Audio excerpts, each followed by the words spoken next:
Good day, everyone. I am Kim Daniel Lunadillo, currently studying at Samar Colleges Incorporated, Catbalogan City, Samar, taking up Masters of Education, major in Communicative Language Learning.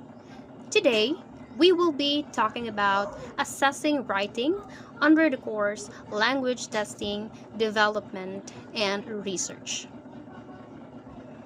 Not many centuries ago, writing was a skill that was the exclusive domain of scribes and scholars in educational or religious institutions. Almost every aspect of everyday life for common people was carried out orally. Business transactions, records, legal documents, political and military agreements, all were written by specialists whose vocation it was to render language into the written word.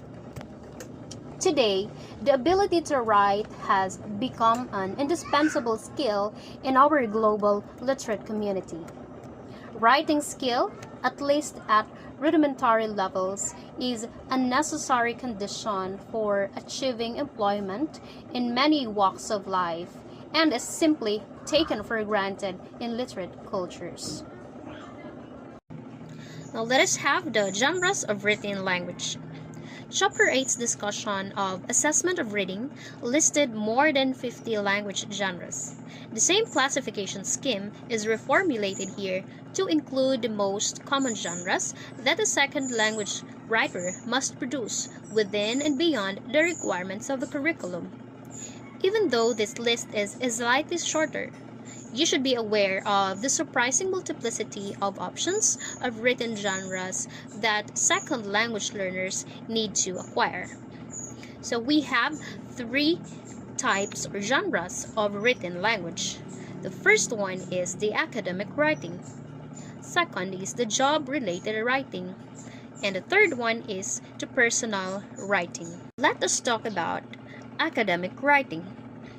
Academic writing includes papers and general subject reports, essays, compositions, academically focused journals, short answer test responses, technical reports like lab reports, theses, and dissertations.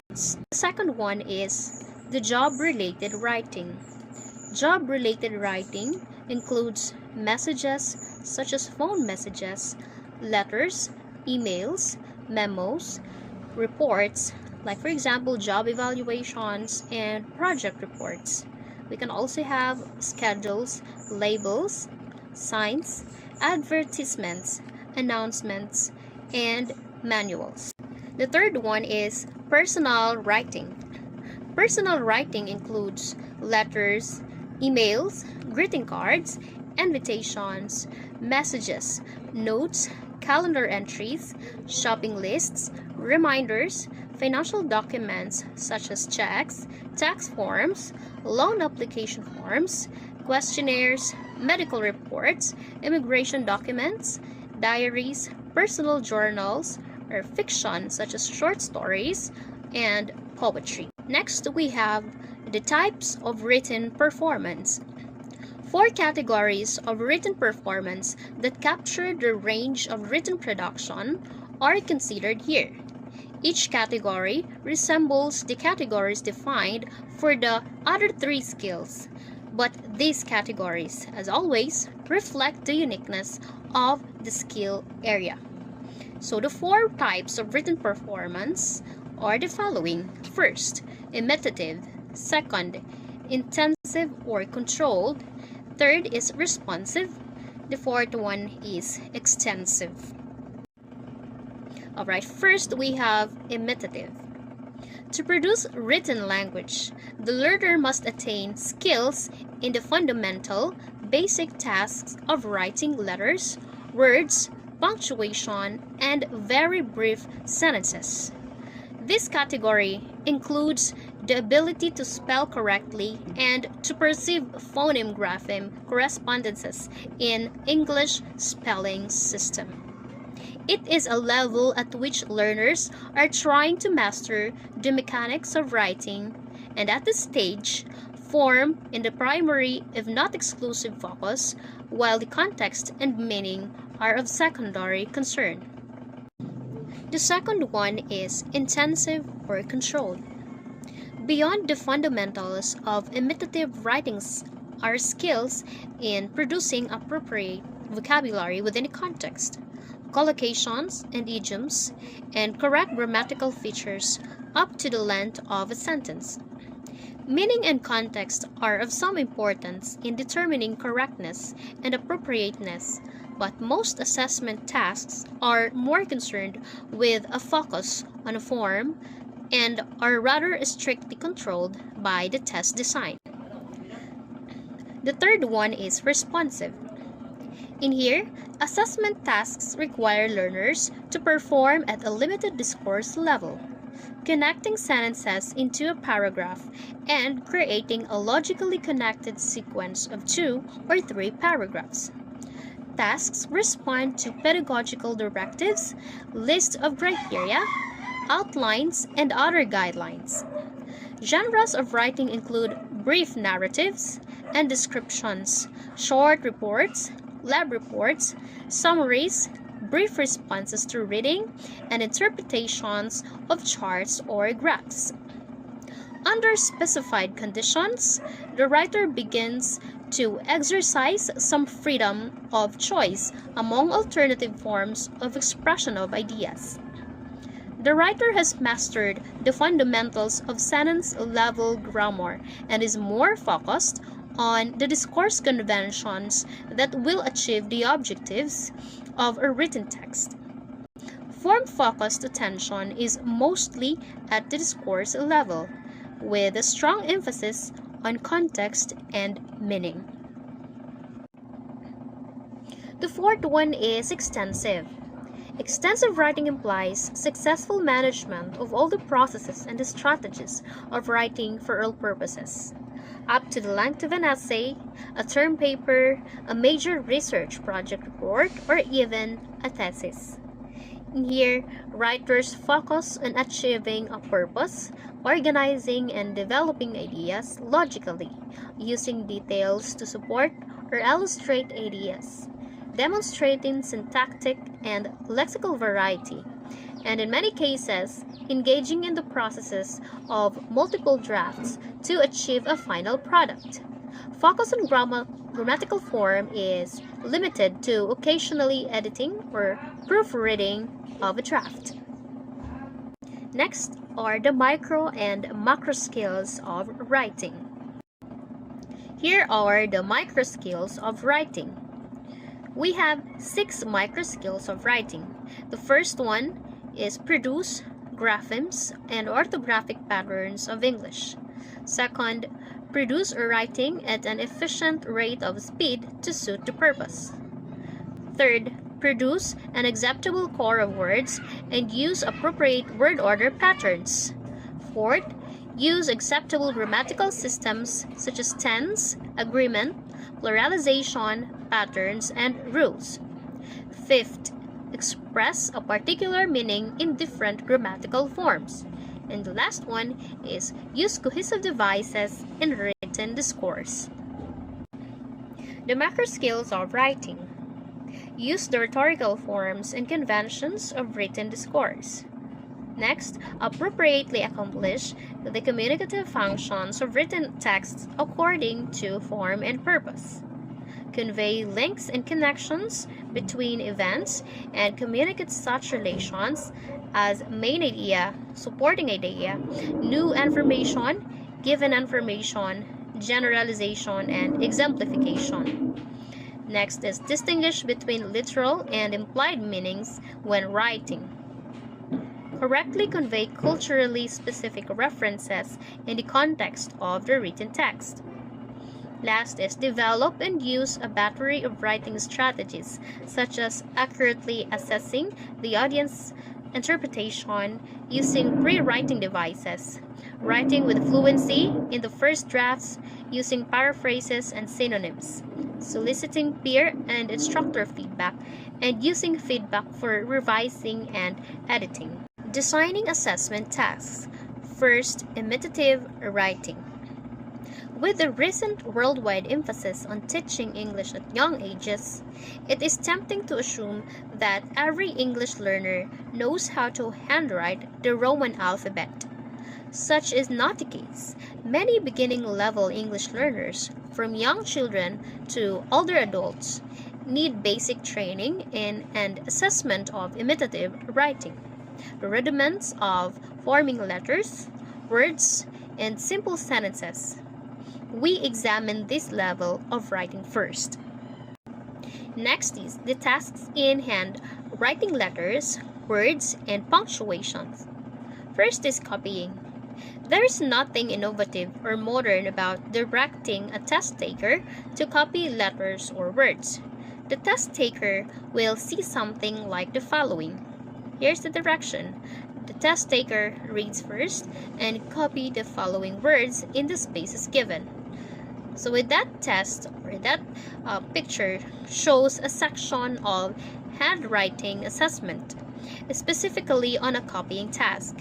The task simplicity copying words is highlighted as a straightforward method of evaluating handwriting skills. The example shows a test taker being asked to copy a series of words into the given spaces. This exercise assesses the test taker's ability to accurately reproduce letters, words, and punctuations.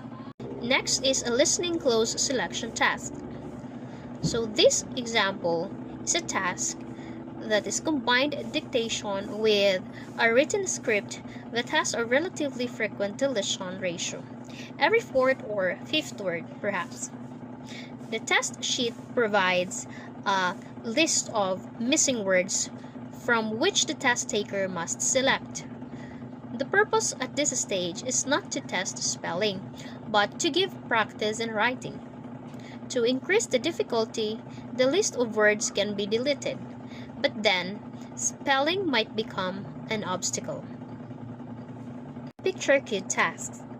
Familiar pictures are displayed, and test takers are told to write the word that the picture represents. Assuming no ambiguity in identifying the picture, such as cat, hat, chair, table, etc.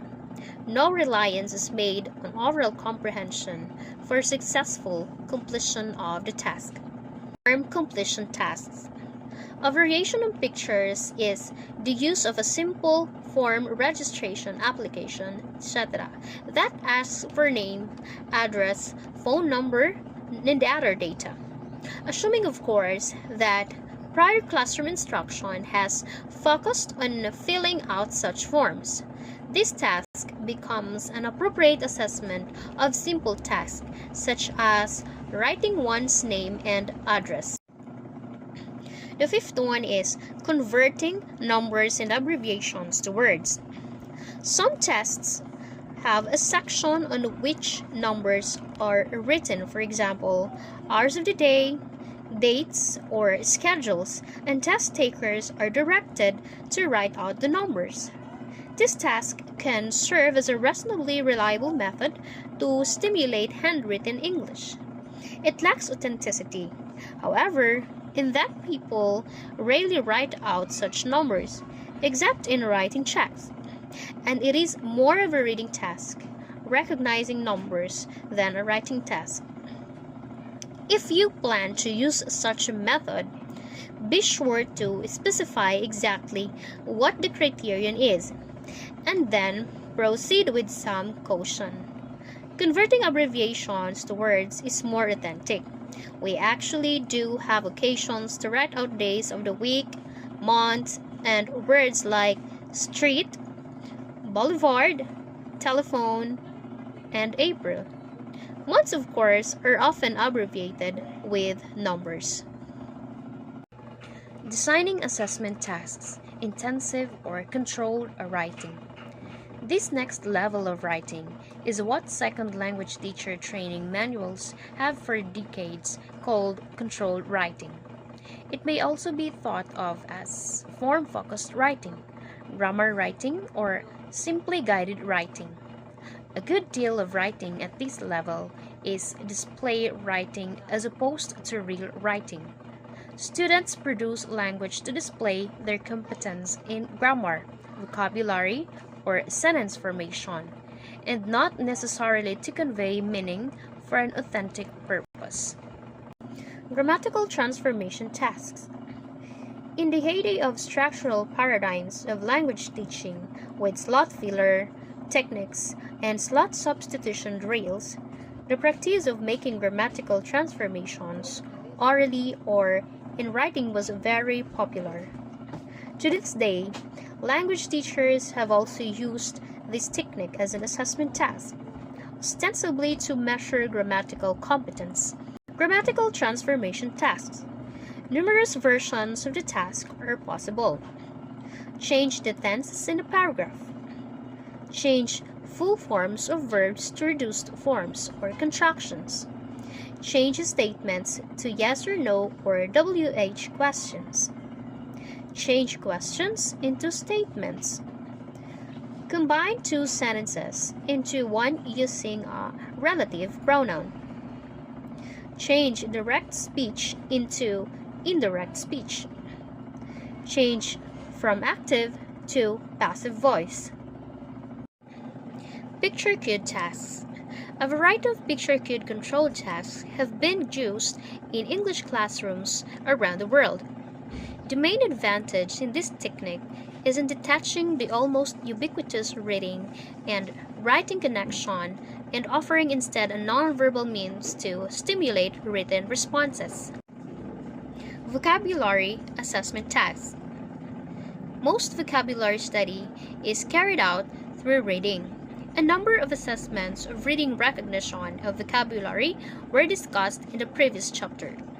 Multiple choice techniques, matching, picture-cue identification, close techniques, guessing the meaning of a word in context, and others. The major techniques used to assess vocabulary are defining and using a word in a sentence. The latter is the more authentic, but even the task is constrained by a contrived situation in which the test taker, usually in a matter of seconds, has to come up with an appropriate sentence, which may or may not indicate that the test taker knows the word. Designing assessment tasks, responsive and inextensive writing. In this section, we consider both responsive and extensive writing tasks. They will be regarded here as a continuum of possibilities ranging from lower-end tasks whose complexity exceeds those in the previous category of intensive or controlled writing, through more open-ended tasks such as writing short reports, essays, summaries, and responses, up to texts of several pages or more. Paraphrasing. One of the more difficult concepts for second language learners to grasp is paraphrasing. The initial step in teaching paraphrasing is to ensure that learners understand the importance of paraphrasing. To say something in one's own words, to avoid plagiarizing, to offer some variety in expression. With those possible motivations and purposes in mind, the test designer needs to elicit a paraphrase of a sentence or paragraph, usually not more. Guided question and answer. Another lower order task in this type of writing, which has the pedagogical benefit of guiding a learner without dictating the form of the output, is a guided question and answer format in which the test administrator possesses a series of questions that essentially serve as an outline of the emergent written text. Paragraph construction tasks. The participation of reading performance is inevitable in writing effective paragraphs. To a great extent, writing is the art of emulating what one reads. You read an effective paragraph. You analyze the ingredients of its success. You emulate it. Assessment of paragraph development takes on a number of different forms. First is topic sentence writing. There is no cardinal rule that says every paragraph must have a topic sentence, but stating a topic through the lead sentence or a subsequent one has remained as a tried and true technique for teaching the concept of a paragraph. It consists of the following. First, specifying the writing of a topic sentence. Second, scoring points for its presence or absence, and scoring and or commenting on its effectiveness in stating the topic. Second one is the topic development within a paragraph. Because paragraphs are intended to provide a reader with clusters of meaningful, connected thoughts or ideas, another stage of assessment is development of an idea within a paragraph. Four criteria are commonly applied to assess the quality of a paragraph. First is the clarity of expression of ideas. Second, the logic of the sequence and connections. Third, the cohesiveness or unity of the paragraph. And the fourth one is the overall effectiveness or impact of the paragraph as a whole. The third one is development of main and supporting ideas across paragraphs. As writers string two or more paragraphs together in a longer text, and as we move up to the continuum from responsive to extensive writing, the writer attempts to articulate a thesis or main idea with clearly stated supporting ideas. The following elements can be considered in evaluating a multi-paragraph essay. First, addressing a topic, main idea, or principal purpose. Second, organizing and developing supporting ideas. Third, using appropriate details to undergird supporting ideas. Fourth, showing facility and fluency in the use of language. Fifth, demonstrating syntactic variety. Let us have the scoring methods for responsive and extensive writing. First, the scoring method that is used in responsive and extensive writing is the holistic scoring. In Chapter 7, a rubric for scoring oral production holistically was presented. Each point on a holistic scale is given a systematic set of descriptors, and the reader evaluator matches an overall impression with the descriptors to arrive at a score. Descriptors usually, but not always, follow a prescribed pattern. For example, the first descriptor across all score categories may address the quality of task achievement. The second may deal with organization. The third with grammatical or rhetorical considerations, and so on. Scoring, however, is truly holistic in that those subsets are not quantitatively added up to yield a score. Let's talk about the advantages of holistic scoring. First is it is a fast evaluation. Second, it is relatively high inter-rater reliability. It is also the fact that scores represent standards that are easily interpreted by lay persons. Next, the fact that scores tend to emphasize the writer's strengths, according to Cohen in 1994, and the applicability to writing across many different disciplines. The disadvantages of holistic scoring. One score masks the differences across the subskills within each score. No diagnostic information is available, no washback potential. The third is the scale may not be or may not apply equally well to all genres of writing. Last one is raters need to be extensively trained to use the scale accurately. Primary trait scoring. For rating the primary trait of the text, Lloyd-Jones in 1977 suggested a 4-point scale ranging from 0, or no response or fragmented response, to 4. The purpose is unequivocally accomplished in a convincing fashion. It almost goes without saying that organization, supporting details, fluency, syntactic variety, and other features will be evaluated in the process of offering a primary trait score.